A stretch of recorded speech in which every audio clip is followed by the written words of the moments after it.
Est-ce que j'utilise mon temps à bon escient? Cher Proactive Rêveur, aujourd'hui j'aimerais t'aider à répondre à cette question parce que nous avons tous un certain temps, un certain nombre d'heures, jour après jour, durant cette vie. Et ce temps est limité. Ce temps peut nous paraître court. On a tous des vies différentes. Mais comment on va utiliser ce temps? Qu'est-ce qu'on va faire durant ce temps? Et comment surtout on va vivre ce temps? Parce qu'il y a le quoi, sur lequel on se focalise beaucoup, j'ai remarqué dans les vidéos de développement personnel, mais il y a également le comment. C'est pas juste qu'est-ce que tu vas faire, c'est comment tu vas vivre cette vie. Donc, allons voir ça ensemble maintenant. Et si tu me découvres, n'hésite pas à t'abonner sur Destination Soi-même et liker si cette vidéo te parle et te plaît, pour rejoindre la communauté des Proactifs Rêveurs tout simplement. C'est parti.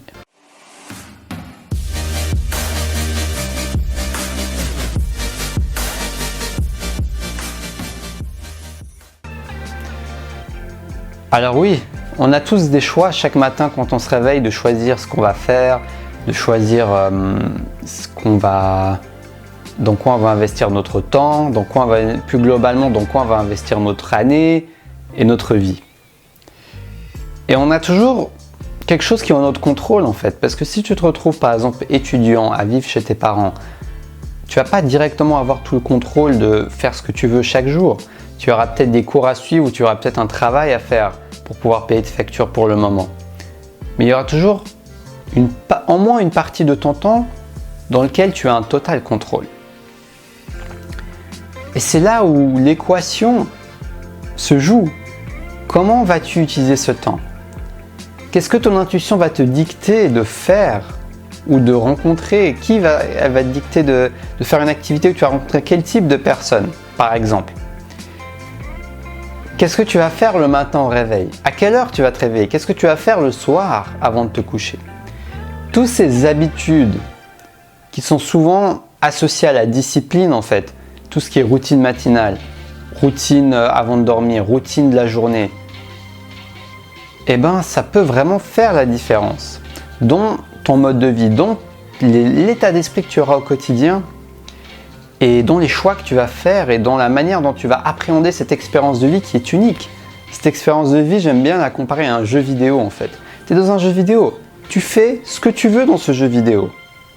Rien n'est obligatoire.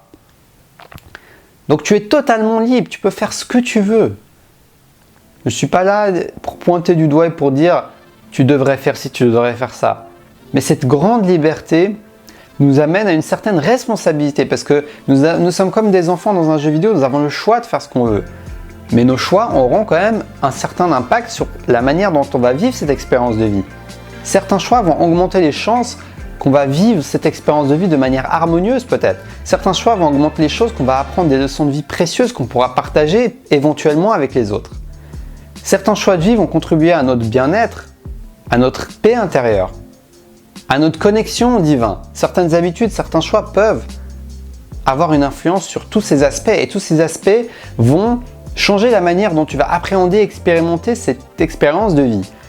Ces fameux choix vont changer la manière dont tu vas percevoir également la vie, tes croyances, ta perception des autres, ta perception de toi-même, qui a un lien avec ton estime et ta confiance en toi. Toutes ces choses vont s'entremêler et vont créer l'expérience de vie que tu vas vivre. C'est pour ça que c'est important, je trouve, de se rappeler souvent qu'on a une vie limitée. Alors oui, tu peux croire en la réincarnation, etc. Mais peu importe. Le but, c'est de tirer un maximum au profit de cette expérience, de cette vie maintenant, ici et maintenant.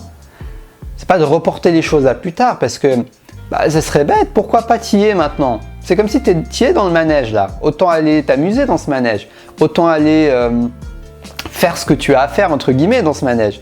Pas attendre de repayer une place, de repayer un tour de manège pour pouvoir faire ce que tu voulais faire. Si tu es dans ce manège en ce moment, autant prendre part pleinement à ce manège, autant y prendre part pleinement, être vraiment connecté dans ce manège et en profiter un maximum. Et il n'y a pas de juste ou de faux, il n'y a pas de bonne ou de mauvaise manière d'utiliser son temps, hein, de mon point de vue. Pour moi, le plus important, c'est qu'on réussisse à expérimenter ce qui nous correspond, à écouter comment on se sent. Moi, c'est comme ça que je fonctionne. Comment je me sens après avoir fait ça? Et comment je me sens après avoir fait ça? Et je compare les deux. Et je sens la différence dans le ressenti et c'est ça qui me guide pour faire mes choix de vie. J'adore apprendre. Je suis un passionné de psychologie, donc c'est le choix des études que j'ai envie de faire. J'ai écouté mon ressenti. C'est pas juste quelque chose de rationnel. C'est quelque chose d'émotionnel, d'irrationnel qui me guide. Pourquoi j'ai décidé de faire ces vidéos? Pourquoi j'ai décidé de faire ces partages avec toi? Parce que je sens quand je fais ces partages, je rentre dans un flow créatif qui me fait du bien, qui me passionne. C'est une habitude que je choisis de faire. Personne ne m'oblige à faire ces vidéos. Même si j'avais 1 million dans mon compte en banque, je continuerai à faire ces vidéos. Parce que c'est un choix. Et ça fait toute la différence. Dès le moment où tu es dans cet état d'esprit où je choisis de faire les choses, non pas parce que je me mets la pression, non pas parce que je sens une pression de la société, non pas parce que quelqu'un m'a dit de le faire ou mes parents m'ont obligé de le faire, mais parce que toi tu choisis de faire quelque chose.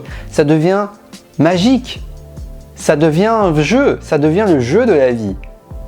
Et moi je pense qu'on est là pour s'amuser, on n'est pas là juste pour se prendre la tête. On peut évoluer en s'amusant, on peut évoluer avec joie, avec plaisir, avec détente.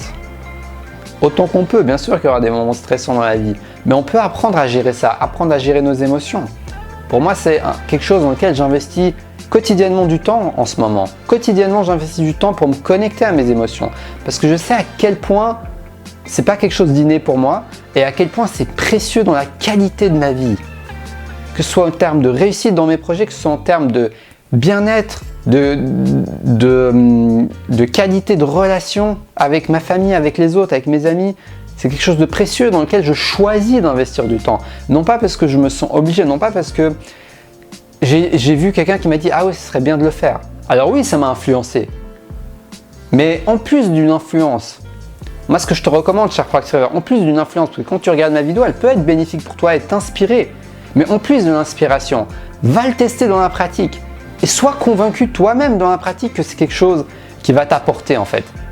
Dans ta propre pratique, rends-toi compte du bénéfice d'investir du temps dans la méditation, par exemple, dans le yoga, par exemple, dans le fait de faire une technique de respiration, de détente ou de connexion à tes émotions et regarde si ça t'apporte des bénéfices. Mais ne la teste pas une fois, il faut la tester assez longtemps pour pouvoir tirer un feedback de cette expérience.